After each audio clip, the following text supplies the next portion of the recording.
nuevas tecnologías han transformado la vida de las personas y el ordenamiento jurídico ha ido avanzando al ritmo de la actual sociedad de la información. La seguridad, los derechos de intimidad y protección de datos son cuestiones fundamentales del derecho que se replantean en la nueva sociedad.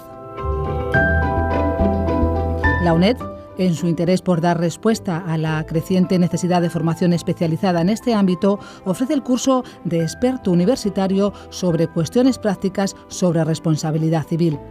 Las profesoras responsables nos proponen hoy conocer una cuestión de actualidad, como es el derecho al olvido en Internet.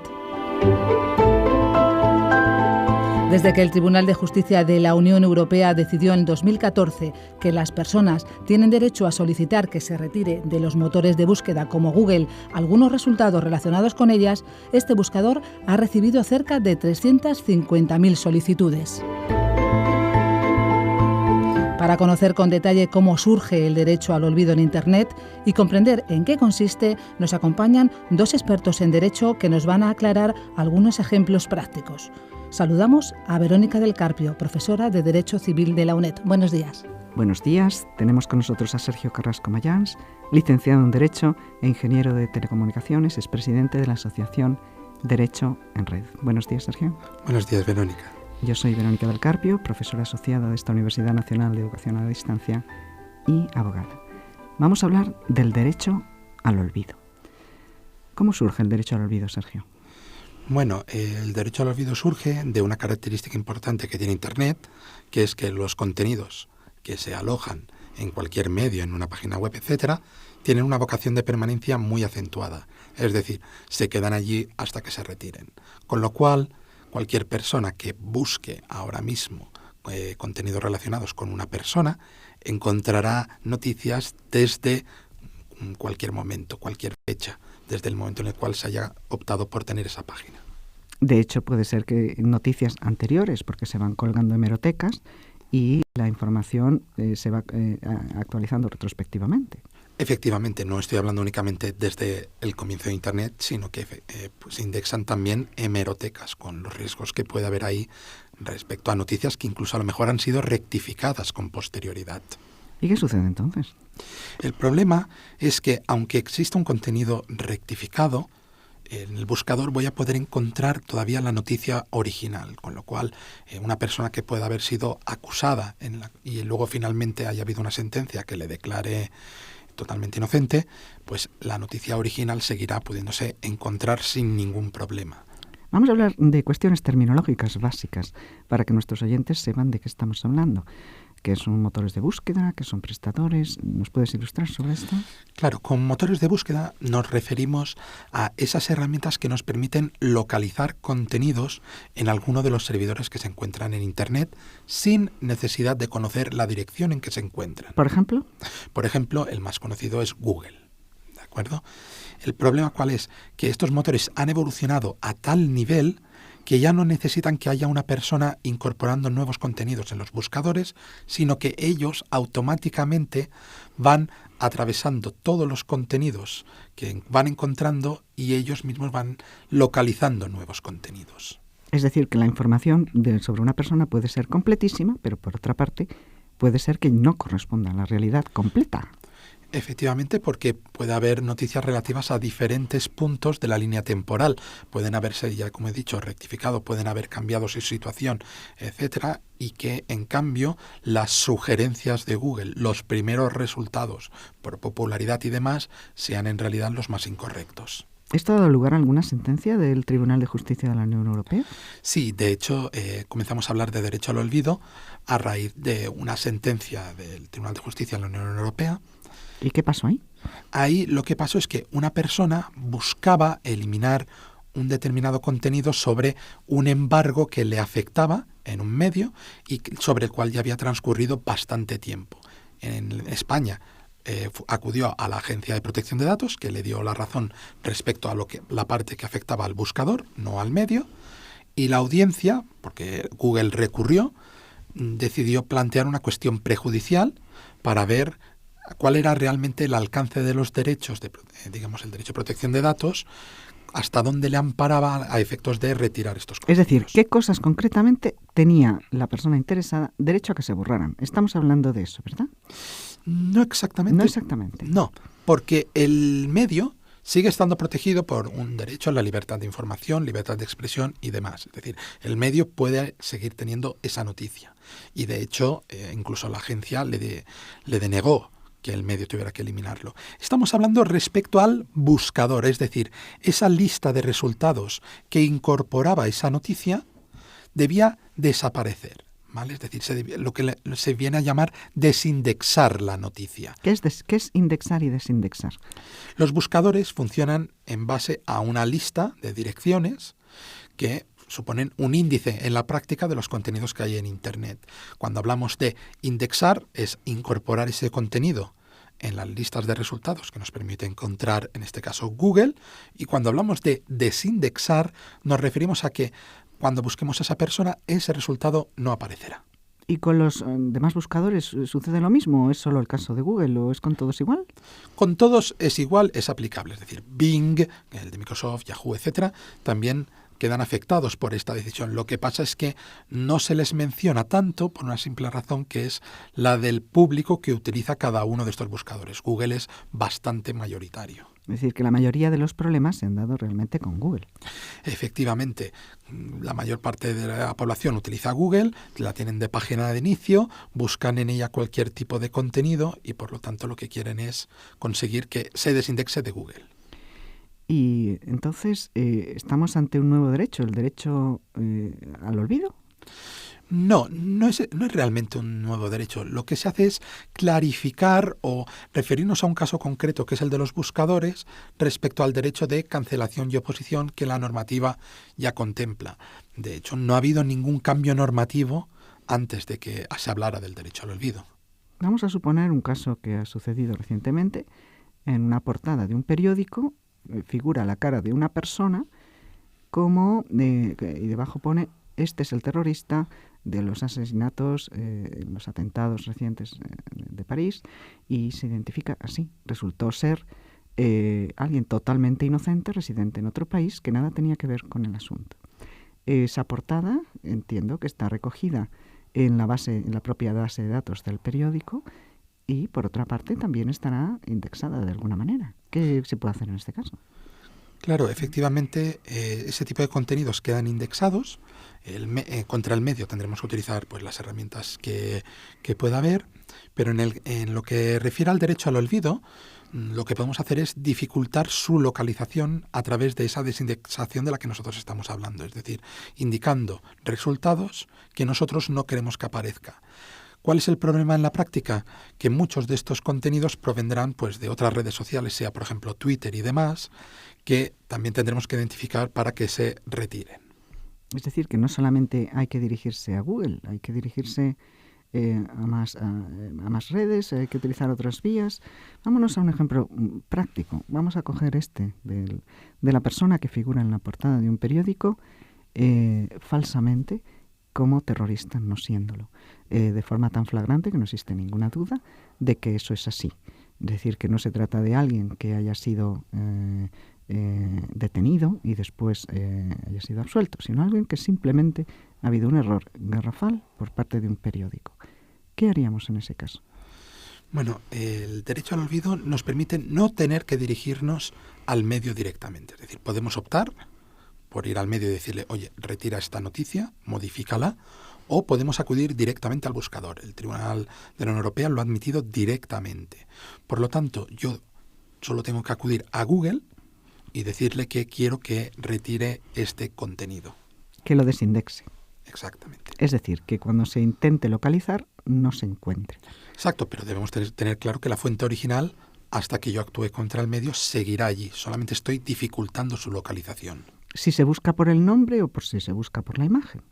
Efectivamente, las imágenes normalmente se les asocian una serie de etiquetas, digamos de identificaciones, para que se encuentre buscando el nombre, porque normalmente no se buscaría poniendo un nombre una imagen concreta. Y con esto, por ejemplo, se conseguiría que desapareciera también todos aquellos otros sitios donde esa imagen haya sido reproducida. Por ejemplo, esa imagen, a su vez, ha sido objeto de copia en otros medios de comunicación o en otras páginas web, de forma tal que esto es una bola de nieve. Claro, esa es una de las cuestiones más planteadas en relación al derecho al olvido. Es decir, si es tan fácil replicar contenido a lo largo de miles de páginas web y de redes sociales, ¿qué es lo que sucede? ¿Identificando yo únicamente el nombre, el buscador debe eliminarlos todos? No, no es tan sencillo. Yo debo identificar cuál es el resultado concreto que quiero que se indexe. Si no lo identifico, el buscador no tiene sencillo encontrar si nos estamos refiriendo a la misma imagen o no. Por tanto, la persona afectada tiene que tener antes unos datos que le tiene a su vez que proporcionar a Google. Exacto, es decir, él realiza una búsqueda inicial, ve la lista de resultados y en base a esa lista de resultados, pues informa para su desindexación. ¿Y esto cómo se hace en la práctica?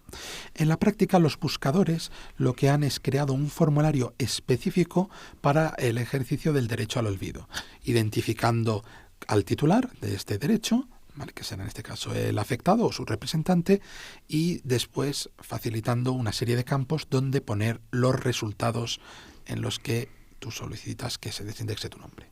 ¿Y si Google no hace caso? Google puede no hacer caso en ese supuesto. Lo que habría sería un incumplimiento del derecho de cancelación y oposición, dependiendo del caso, y podríamos acudir ante la Agencia de Protección de Datos Española. Exacto, ante la Agencia de Protección de Datos española, porque de hecho eso ha sido una de las ventajas también de esta decisión, la aplicación de la normativa española, para que actúe, sancione y demás a Google o el buscador que toque. Es decir, que la Agencia de Protección de Datos, a petición de una persona afectada, puede tomar medidas contra quien corresponda, por ejemplo, Google. Efectivamente, es competente. ¿Y generaría o no una indemnización? ¿O estamos hablando solamente del ámbito administrativo sancionador? Si nos referimos a la Agencia de Protección de Datos, es sancionador. Es decir, que después, si se quiere una indemnización, habría que solicitarlo en la vía judicial.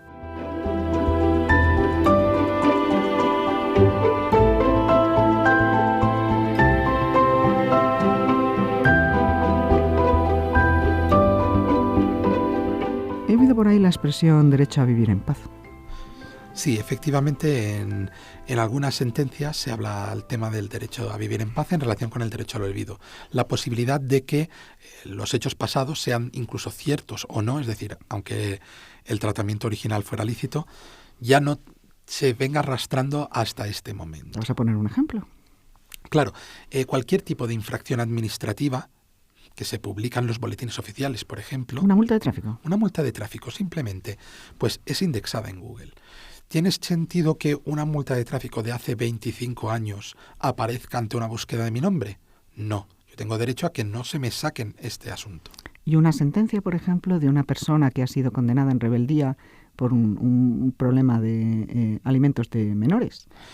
Efectivamente, puede haber salido una sentencia que haya sido indexada, siempre y cuando estamos hablando que el prestador de esos contenidos, sea en este caso el Centro de Documentación Judicial, etcétera, no haya puesto una barrera para evitar esta indexación. ¿Se pueden poner barreras para evitar la indexación? Sí, efectivamente. De hecho, el Boletín Oficial del Estado, a instancias de la Agencia de Protección de Datos y demás, cuenta con una serie de instrucciones que implican que el buscador de Google no pueda indexar sus contenidos. Por ejemplo, los indultos. No solo los indultos, muchísimo más. Pero sí que también son entre los afectados. Un indulto presupone un delito. Entonces, se está evitando con este mecanismo que dentro de un tiempo se pueda localizar a los indultados o a los condenados, por ejemplo. Bueno, a ver, dificultaría su localización directamente desde un buscador externo, es decir, sea Google, ya digo, sea Bing, sea Yahoo, etcétera. Pero debemos recordar que, por ejemplo, los boletines oficiales cuentan con unos buscadores internos y estos buscadores internos no quedan afectados por el derecho al olvido. Sería absurdo que el buscador de BOE no indexara contenidos del BOE. Es decir, vamos a poner el ejemplo práctico. Mañana se presentan las elecciones, el señor tal o la señora tal. Si en su día fue condenado por corrupción, se me ocurre el ejemplo más sencillo, más llamativo, quedaría y fue indultado, no sería posible que se accediera a esa información porque estaría desindexada. Pero, sin embargo, si por lo que sea tenemos conocimiento de que en su día fue indultada, basta con entrar en el buscador del BOE para comprobar la información. Se pone, digamos, una primera barrera. Exacto, lo que se busca no es, ya digo, eliminar el contenido, sino solamente dificultar su localización. Y en algunos casos estamos hablando de información de interés público, porque quizá pueda ser interesante para la ciudadanía saber que en tal partido hay una persona que cometió un delito y fue en su día indultado, que no es exactamente el mismo caso de un particular que cometió una multa, que tuvo un problema de tráfico y le impusieron una multa. Claro, efectivamente, por esto muchas veces también los tribunales están rechazando peticiones de derecho al olvido y los buscadores, porque no siempre se cumplen todas las condiciones. El derecho al olvido no implica que yo pueda eliminar cualquier contenido negativo que me afecte a mí. Aunque hubiera sido cierto. Aunque hubiera sido cierto. Ponnos un ejemplo. Por ejemplo, hay varios casos importantes. Hablando de política, sucede mucho que desde que el derecho al olvido se ha hecho, digamos, popular, por ejemplo, ha habido varios casos de alcaldes que han intentado, mejor dicho, eliminar críticas relativas a su política que se encontraban pues en determinados blogs y medios. Han intentado suprimir la referencia a críticas en medios de comunicación y en blogs. Exacto. ¿Y qué ha sucedido? Bueno, la Agencia de Protección de Datos ha dicho que no cumple las condiciones, que sobre todo en el caso de interés general, relevancia pública de la figura, no corresponde la aplicación del derecho al olvido. ¿Y quién interpreta que es algo de interés general o que hay una figura de relevancia pública? Claro, aquí estamos ante otra de las cuestiones importantes. En la petición inicial, quien realiza este análisis es el propio buscador. Es decir, nosotros alegamos que cumplimos las condiciones para el derecho al olvido y serán los juristas de Google quienes decidirán si hay interés general, relevancia pública o no. Y posteriormente será la agencia y luego la audiencia provincial quien decidirá si se cumple. Es decir, que todo esto puede ser después recurrible ante los tribunales. En el caso de discrepancia. Efectivamente, si entendemos que hay un cumplimiento que no se acorda al tenor de lo que dice la ley, nosotros podemos recurrir la decisión ante la agencia y luego posteriormente pues ante los tribunales. ¿Cómo cuadra todo esto con la censura? Porque la palabra censura viene inmediatamente a la cabeza. Efectivamente, desde el inicio siempre se ha hablado que el derecho al olvido lo que propicia es una censura a los medios por dificultar la existencia de estos contenidos.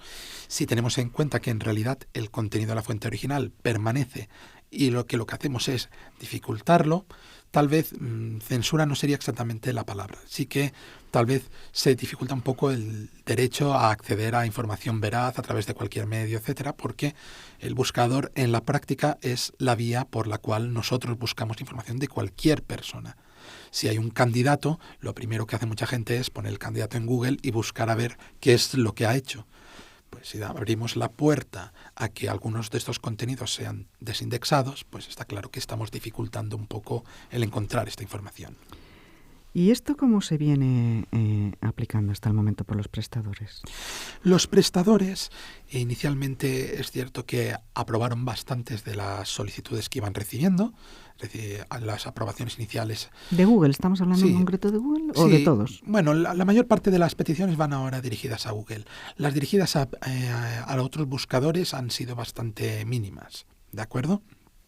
Entonces, en el caso de Google, ya digo, únicamente se rechazaban en torno a un 40-43% de las solicitudes de derecho al olvido, pero según se han ido matizando por las diferentes agencias, se han ido viendo un poco la casuística, el rechazo actual está ya en torno a un 70% de las solicitudes. ¿Se rechaza por Google un 70% de las solicitudes? Sí, se rechazan cerca de un 70% de las solicitudes de derecho al olvido. ¿Y cuántas solicitudes hay? ¿Hay cifras?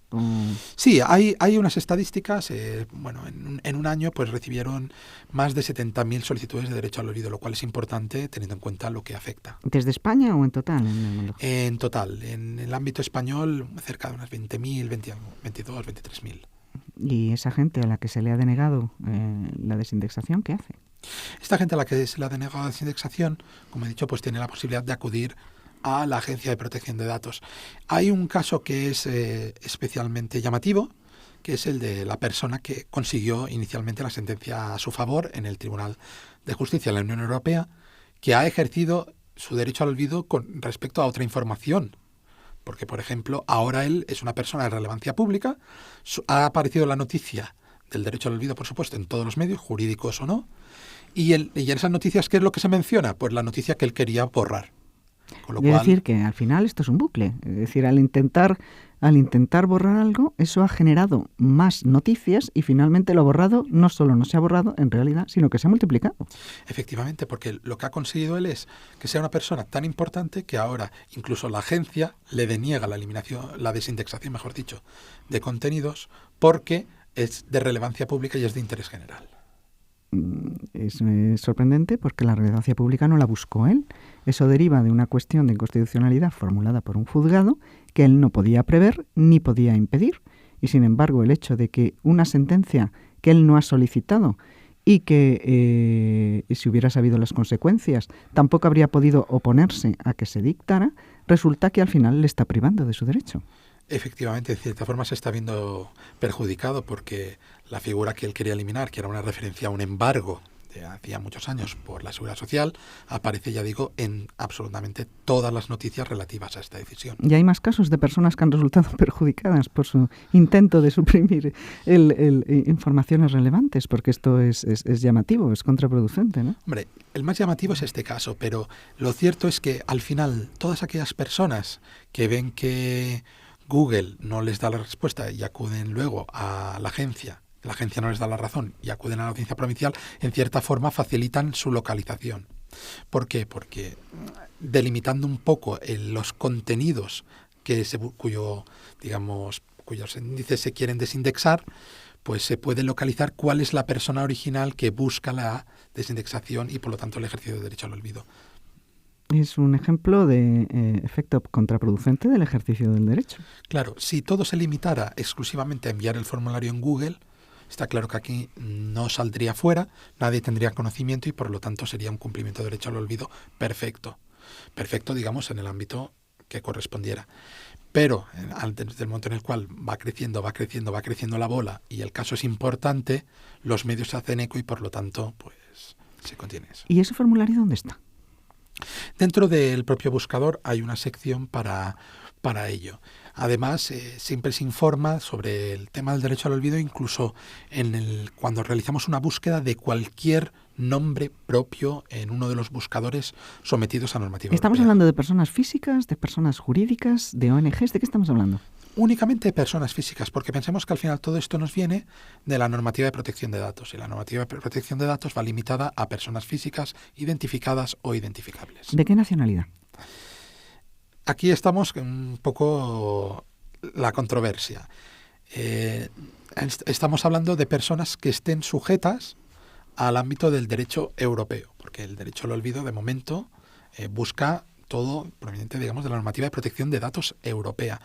Por lo tanto, es complicado. Hay gente ahora mismo extranjera que está intentando ejercer sus datos con una residencia en Europa y demás, y el buscador se está oponiendo a Porque ello. les exige nacionalidad en la Unión Europea.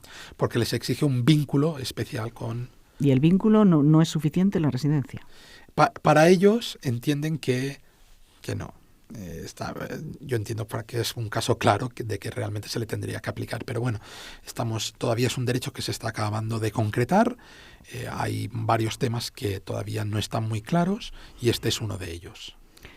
¿Y qué criterios sigue Google entonces? Google ahora mismo es bastante limitativo. Quiero decir, lo que hace es buscas el resultado y lo que hace es comprobar que realmente se corresponde con la persona que ejerce el derecho y además desindexa únicamente de los buscadores con extensión europea. Es decir, de google.es, de google.fr, es decir, de los dominios geográficos relativos a territorios europeos. En cambio, google.com, digamos, el dominio general del buscador, sigue permitiéndote tener acceso a todos los resultados sin ninguna desindexación por derecho al olvido, pese a que ese buscador es accesible, por ejemplo, desde España. Es decir, que no hay derecho al olvido. Hay un derecho al olvido de momento parcial, mal concretado, y de hecho, hace muy poquito, la Agencia de Protección de Datos francesa, la CNIL, ha establecido una sanción pequeña a Google. ¿Vale? ¿Pequeña? Pequeña, quiero decir que monetariamente estaba en torno a los 1.500 euros. 1.500 euros para Google. Sí, pero la parte importante no es esa parte económica, sino el resto de la resolución. El resto de la resolución lo que indicaba era que la desindexación, es decir, esta retirada de resultados, tenía que realizarse sobre la totalidad de los dominios de Google y no únicamente sobre los dominios europeos. Esa es la parte que ahora mismo están discutiendo en los tribunales.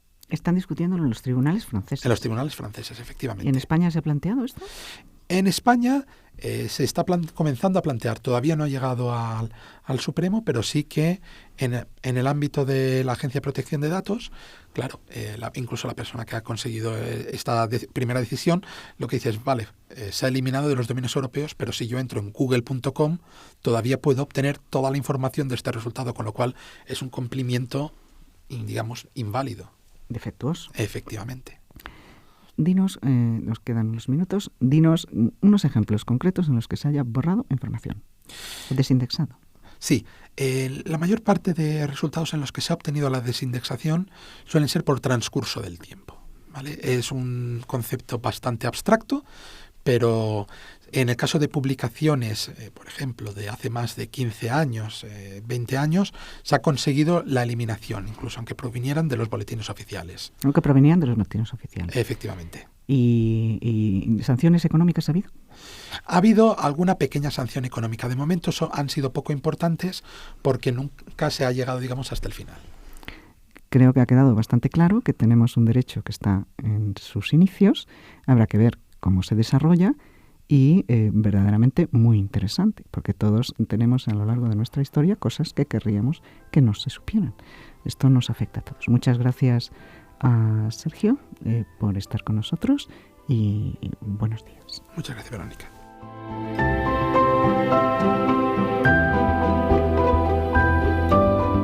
Damos las gracias a Sergio Carrasco, licenciado en Derecho e ingeniero de Telecomunicaciones y presidente de la Asociación Derecho en Red, y a la profesora de Derecho Civil de la UNED, Verónica del Carpio, que nos han ayudado a comprender cómo defender nuestros derechos frente a las nuevas tecnologías de la información y la comunicación y exigir el derecho al olvido en Internet.